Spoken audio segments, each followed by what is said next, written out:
آپ فرماتے ہیں کہ تم چپ ہو جاؤ کیونکہ اب کچھ ہونے والا ہے، تو یہ سب کچھ کیسے ہوگا؟ کبھی آپ نے یہ دیکھا یا سنا کہ ایک درویش تھے اور انہوں نے چپ کا روزہ رکھ لیا؟ کبھی آپ نے یہ بات سنی؟ تو ایک درویش تھے، انہوں نے اپنا ہیڈ کوارٹر بدل لیا اور گاؤں میں چلے گئے۔ وہاں وہ کسی سے ملتے جلتے نہیں تھے، تخلیے میں چلے گئے تھے۔ آپ یہ دیکھیں کہ یہ کون سا مقام ہوتا ہے جہاں چپ کرا دیا جاتا ہے اور بندہ چپ کر جاتا ہے۔ یہ وہ مقام ہوتا ہے کہ جب صاحبان عقل گستاخ ہو جائیں، وہاں پر فقیر کو خاموش رہنے کا حکم ہو جاتا ہے۔ انہیں بتایا جاتا ہے کہ ان کی عقل جو ہے اب گستاخی میں داخل ہو گئی ہے اور اب یہ ان کی سزا ہے، اور یہ ان عقل والوں کے لیے بہت بڑی سزا ہے جن کی عقل نے ان کو گستاخ بنا دیا ہے کہ فقیر خاموش ہو جائے۔ عقل اگر آپ کو ہمبل انکسار نہیں بنا رہی ہے تو سمجھو کہ بہت بڑی سزا ہے۔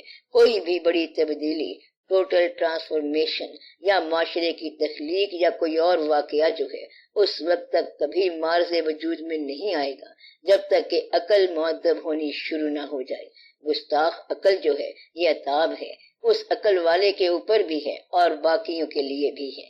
فی الحال کچھ آثار نمودار ہوئے ہیں اور میں نے دیکھا ہے کہ عقلیں جو ہیں کچھ مؤدب ہو رہی ہیں، اور عذاب کی شکل میں سزا جو ہوتی ہے وہ عقل مندوں کے باغی ہونے پر ہوتی ہے۔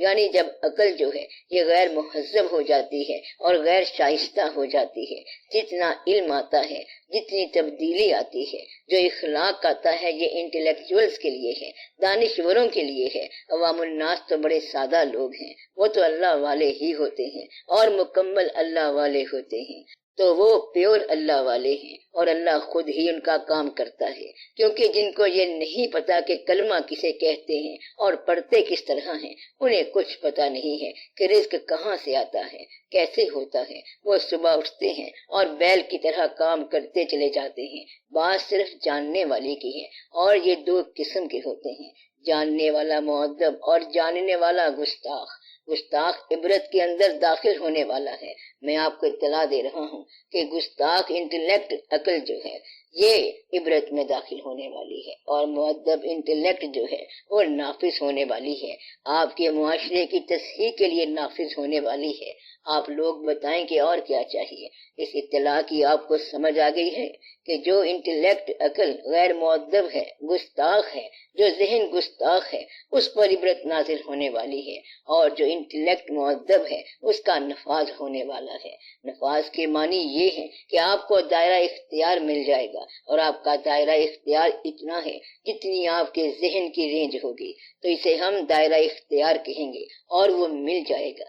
یہ اسی لائف کے اندر ہوگا، اور یہ نہیں ہے کہ میں کوئی خواب کی بات بتا رہا ہوں یا آنے والے زمانے کی بات ہو، ریموٹ فیوچر کی بات ہو، مستقبل بعید کی بات ہو۔ مثلا یہ کہ جو 40 سال بعد شروع ہو جائے۔ لوگوں نے اللہ سے پوچھا کہ وہ وقت کب آئے گا جس سے آپ ڈرا رہے ہیں، تو اللہ تعالیٰ نے فرمایا کہ یہ اس بڑی خبر کے بارے میں پوچھتے ہیں جس میں ان کا اختلاف ہے، اور وہ بڑی عظیم خبر ہے۔ انہیں کہہ دیا جائے کہ جب کہہ دیا ہے کہ یہ ہو جائے گا تو بس وہ ہو جائے گا، اور جلد ہی قریب وقت میں ہو جائے گا۔ اور اس میں کیا مشکل بات ہے کہ یہ کب ہوگا؟ کیا تم دیکھتے نہیں ہو کہ ہم نے زمین کو بچھونا بنایا، پہاڑ میخیں بنائے ہیں اور میدان بنائے ہیں؟ تو یہ اللہ تعالیٰ فرما رہے ہیں کہ جب میں پہاڑوں پر میدان بنا سکتا ہوں، میدانوں میں سے پہاڑ نکال سکتا ہوں، زندگی میں سے موت اور موت میں سے زندگی بنا سکتا ہوں، تو مجھے وہ وقت لانا کیا مشکل ہے؟ تو تم پہلے اپنے آپ کو سمجھو کہ تمہارے ساتھ کیا ہونے والا ہے، اور پھر یہ ساری صورت ایک بات پہ جا کے ختم ہوتی ہے کہ اے انسان، میں تمہیں ایک وقت کی اطلاع دیتا ہوں کہ ایک دن آئے گا، ہم تمہیں ایسے عذاب سے ڈراتے ہیں جو قریب ہے، جب انسان دیکھ لے گا کہ اس نے آگے کیا بھیجا تھا، اور اس دن کافر کہے گا کہ کاش ہم مٹی ہوتے۔ تو حق کا دن آئے گا، جس خبر کے بارے میں تم پوچھ رہے ہو وہ آنے والی ہے، وہ آئے گی۔ پھر آگے فرمان ہے کہ میں تمہیں ڈراتا ہوں ایک ایسے دن سے، یہ عقل والوں کے لیے ہے کہ ہم تمہیں ایک ایسے دن سے ڈرا رہے ہیں کہ جس دن انسان اپنے اعمال کا نتیجہ اپنے سامنے دیکھ لے گا، اور وہ عذاب کا دن ہوگا۔ اللہ کہتا ہے کہ میں اس دن سے ڈرا رہا ہوں۔ ہم تمہیں ڈراتے ہیں اس عذاب سے جو بہت قریب ہے، تو پہلے خبر ہی یہی دی گئی ہے کہ وہ قریب ہے، قریب ہے۔ اب بتائیں کہ قیامت ہوتی کیا ہے؟ تو قیامت اس کو بولتے ہیں جب آپ کے اعمال کا نتیجہ آپ کے سامنے پڑا ہو۔ اور قیامت کیا ہوتی ہے؟ یعنی کہ ڈرو اس وقت سے جب تمہارے اعمال کا نتیجہ تمہاری ٹیبل پر پڑا ہو، تو یہ عذاب ہوگا اور یہی قیامت ہوگی۔ اس لیے اس سے پہلے کہ تمہارے اعمال تمہارے لیے عبرت کا انداز لے کر آئیں، اس سے استغفار کے ذریعے نجات پا جاؤ، اور وہ جو انٹلیکٹ عقل گستاخ ہے آپ اسے ٹیم ڈاؤن کر لو، چکا دو۔ بس آپ اپنے اعمال کے نتیجے سے ڈرو اور کسی انسان سے نہ ڈرو، صرف اس بات سے ڈرو جو آپ کے اعمال کا نتیجہ ہے۔ یہ ڈر ہو کہ جو کچھ کر کے آئے ہو وہ نہیں کرنا چاہیے تھا، اور جو نہیں کیا وہی کرنا تھا، اور جو نتیجہ ہے اس سے بچنا ہے۔ اب آپ کی عقل کیا کرے گی؟ یہ اللہ کے انداز ہے، اور اللہ تعالیٰ کی کیا بات ہے! وہ تو کبھی بات ایک طرح سے سمجھاتا ہے اور کبھی کسی اور طرح سے سمجھاتا ہے۔ یہ جو میں نے کہا ہے کہ جلدی ہونے والی قیامت ہے، تو اللہ یہ کہہ سکتا ہے؟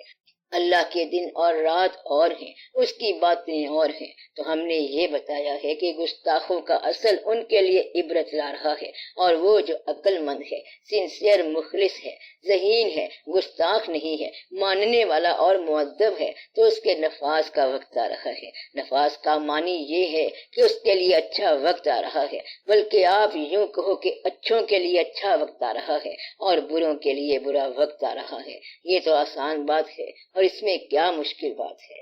برا کون ہے؟ وہ آدمی جو اپنی عقل کو خدا سے جا کر ٹکرا دے اور خالق اور مخلوق کے درمیان فرق نہ سمجھے، بس اپنے آپ کو اطاعت میں رکھو۔ یہ بہت بڑی بات ہے۔ آپ اپنے اعمال کی جواب دہی کا خیال کرو، اس لیے ایسا معاشرہ ہونا چاہیے۔ معاشرہ خود بنانا چاہو گے تو شاید اس میں کوئی دقت ہو جائے، تو معاشرے کی اصلاح اسلام کی اپنی ضرورت ہے، اسلام کو اپنے لیے ضرورت ہے، ملک کو اپنے لیے بھی ضرورت ہے، اور آپ کو بھی ضرورت ہے۔ یہ اچھی بات ہے۔ اب یہ منظوری اللہ تعالیٰ کی طرف سے ہے، آپ اجازت کا انتظار کرو، ویٹ کرو۔ اب کن کے ساتھ فیکن ہونے کا انتظار ہونا چاہیے۔ ایک بات یاد رکھیں کہ بے شمار سچی باتیں غلط وقت پر بیان ہو کر اپنا مقام کھو بیٹھیں۔ خاکسار تحریک بہت سچی تحریک تھی، لیکن بہت ایل ٹائمڈ تھی، تو وہ آگے پیچھے ہو گئی۔ اسی طرح ایک اسلامی جماعت بہت اچھی تحریک تھی، لیکن ٹائم کی وجہ سے آگے پیچھے ہو گئی۔ حتیٰ کہ کوئی تنظیم کم ہی ایسی ہوگی کہ جو غلط آئی ہو، لیکن ٹائم غلط ہونے کی وجہ سے وہ اپنا مقام کھو بیٹھی۔ اس لیے آپ اپنی تحریک، اپنی تنظیم کو ایل ٹائم نہ کرنا، ویٹ کرنا، انتظار کرنا، تاکہ اللہ کے فضل کو جوش میں آنے دیا جائے اور وہ خود ہی نافذ کرے گا۔ تو یہ سوچنے والی بات ہے۔ آپ کسی کی نیت پر شک نہ کرو، سب اچھی نیت والے تھے، مگر اللہ نے کسی کو منظوری دی اور کسی کو نہ دی۔ قائد اعظم رحمت اللہ ایسے انسان تھے کہ ان کی نیت صحیح تھی اور ان کو ایسا مقام مل گیا، کامیابی مل گئی۔ لوگ کہتے رہ گئے کہ بھئی جانے دو کہ اسلام کے نام پر کیا کر رہے ہو، بس یہ سب چھوڑ دو، مگر اس کے اندر کوئی ایسی منظوری کی بات تھی کہ وہ واقعہ ہو گیا، اور جیسے بھی ہوا سو وہ ہو گیا۔ تو نیت صحیح ہونی چاہیے اور اچھے وقت کا انتظار کرنا چاہیے۔